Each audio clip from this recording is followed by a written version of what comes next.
Kabayan, may kuha kayo, kabayan? Madami bang kuha kayo? Ha?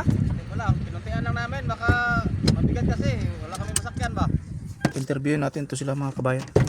Anong paing nyo kabayan? Bumili Paing. kami ng manok para palit isda.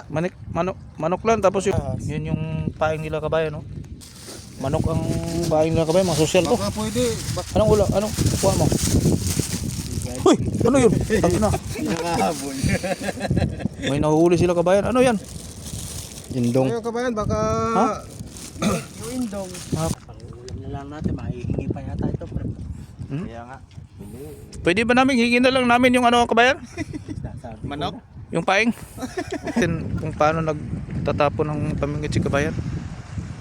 Yan po siya. Yan, stepping niya oh. Uy! Tangin na. Layo. Saan ba yun? Layo. Sana makakuha ka kabayan. Hindi ko to papatayin ang video pa kabayan pag hindi ka makakuha kabayan. Baka gabi na walang ilaw yung isda, hindi nila makita yung pagkain yan. Oo, tsamba-tsamba na lang pagka nakagat nila eh.